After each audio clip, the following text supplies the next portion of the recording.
Real audio of Emily Rose will leave you shook. One of the most terrifying movies I have ever seen has got to be The Exorcism of Emily Rose. What really made it scary was that it was based on a true story. The true story of Anneliese Michel, who was a 23-year-old girl living in Germany in the 70s, who was apparently possessed by demons. And there's a lot of audio recordings and some pretty incredible firsthand testimony of what happened to this poor girl. There's one scene in particular that, while it is a dramatization of what happened to Anneliese, it is certainly an accurate portrayal of what did ultimately physically happen to Anneliese Michel, and it is one of the most hair-raising, horrifying scenes in movie history, in my opinion. What? It is just downright disturbing. And so today, I'm going to be looking at the real story that movie is based on, which is, of course, the exorcism of Anneliese. All right, let's dive in. Anneliese Michel was born in 1952 in Western Germany to a fiercely religious family. Devout Catholics who believed in some of the more extreme elements of the Catholic faith. Now, one of the things that they believed in and certainly pushed on to Anneliese and her siblings was this idea that sin could not be atoned on your own. Yeah. It would require other people effectively sacrificing on your behalf for you to be absolved of your sin. And so Anneliese and her siblings would be instructed by her parents to, at times in the winter, sleep on the hardwood floor in order to repent for sinners that can't repent for their sins on their own. And so she'd be laying on the floor in the middle of the winter, thinking that what she was doing was saving other people from their own sin. In 1969, Anneliese would have her first seizure. She was at school, she suddenly started seizing up and convulsing, and her classmates would later tell investigators and her family that it was almost like she'd entered into a trance-like state while she was having this seizure.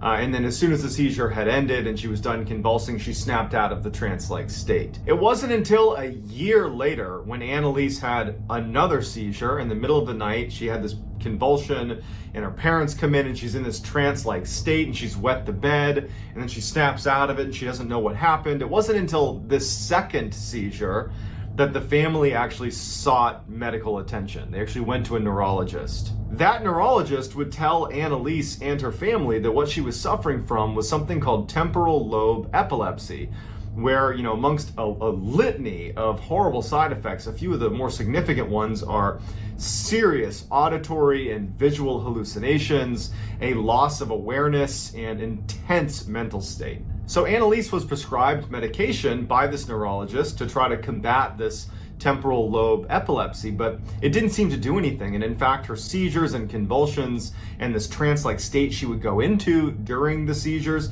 it only persisted and intensified. And it got— Why did she look like she had a black eye in that picture, bro? Like, did she do that from a seizure? Like, would you do that? Got to a point where Anneliese and her family believed the best thing for her to do would be to go to a psychiatric hospital where the staff there was better equipped to handle what was happening to her. And so she checks in willingly, and they start experimenting with different drugs, and nothing seems to work. And in fact, her condition only gets worse. She starts having more seizures and more convulsions, and she starts having a regular visual hallucination, whether she's having a seizure or not.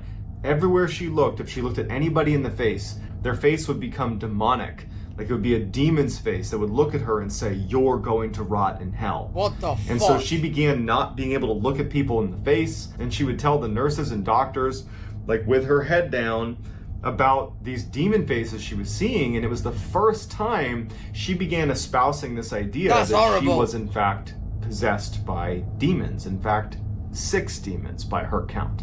When she passed on that information to her family that she believed she was possessed, she and her family believed that the psychiatric hospital was not enough, and in fact modern medicine was really not enough to handle what was happening to her, that they would need to search for help outside of medicine, and so they turned to the Catholic Church. Initially, all the clergy that Anneliese and her family approached to try to help her with the situation rejected her request, and they said, "You need to seek medical attention. This is not something we can help you with." Not knowing where to turn, her family is kind of at a loss. At the same time, Annalise's condition really nosedives. I mean, it was already pretty bad. It gets a lot worse. She began doing 400 plus squats every day, like compulsively doing squats. Why? Then she began going under the table periodically and not coming out for 2 days, barking like a dog the entire time without sleeping. She began... Yo, how is she even able to do 400 squats?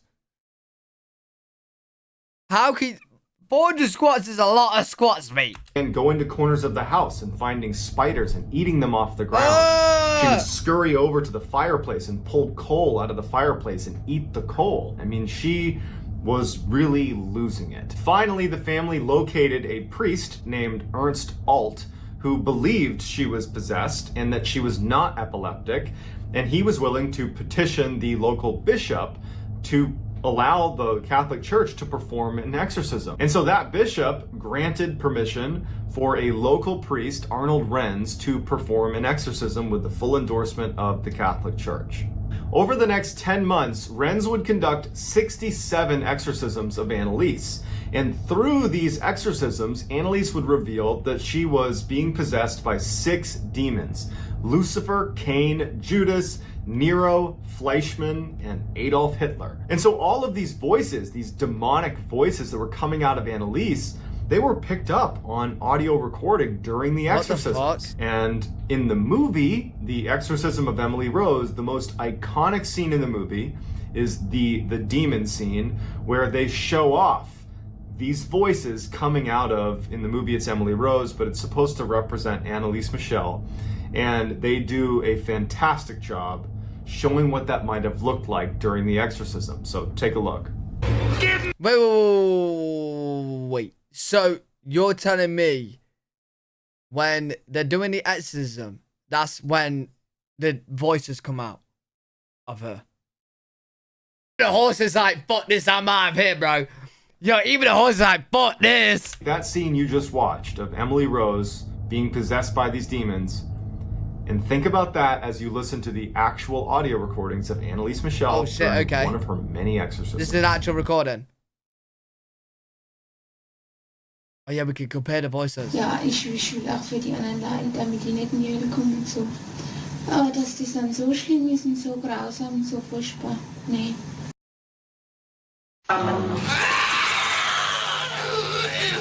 Ihr Klötze! Nein, ihr Klötze! Und der Maul, ihr Klötze! Oh, so der Hanne will auch nicht. Oh.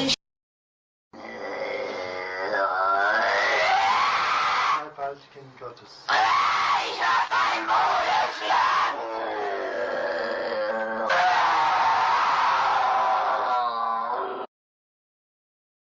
Yo, after her doing these voices, her throat must kill me.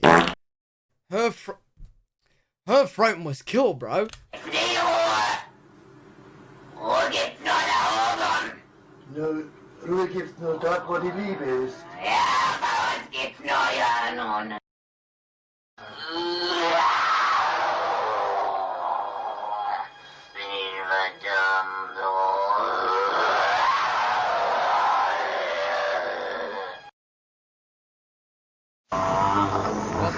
Die müssen in eigenen Seminaren ausgebildet werden, die dürfen nicht auf die anderen Universitäten.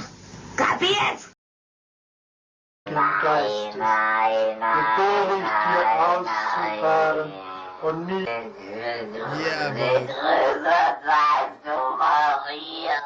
Initially, the exorcisms seemed to make things... Yo, do you know how hard that would be to actually do that voice, bro?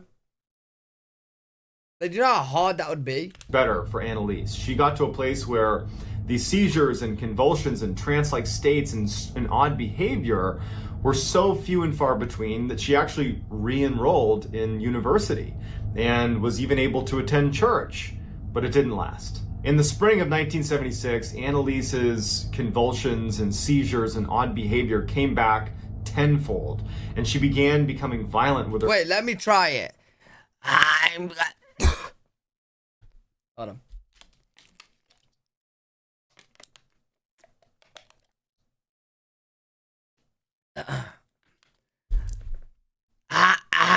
I'm gonna get... Bro, it fucking hurts. doing this voice fucking hurt. Bro. Fucking hurts, man. Fucking hurts. No, I'm scaring myself, actually, because it kind of sounds similar, bro. I'm actually scaring myself now, bro. Their family members, to where they couldn't even be around her without being attacked by her.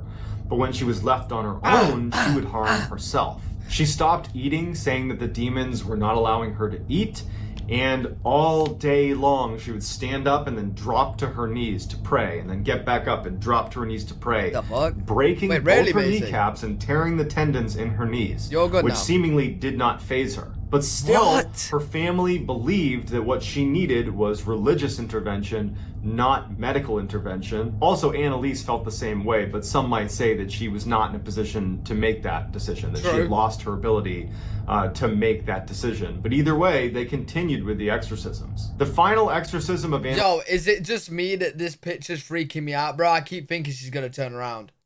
Look at this. I just keep looking at her, thinking she's gonna turn around and grab him, mate. It's scaring the life out of me, mate.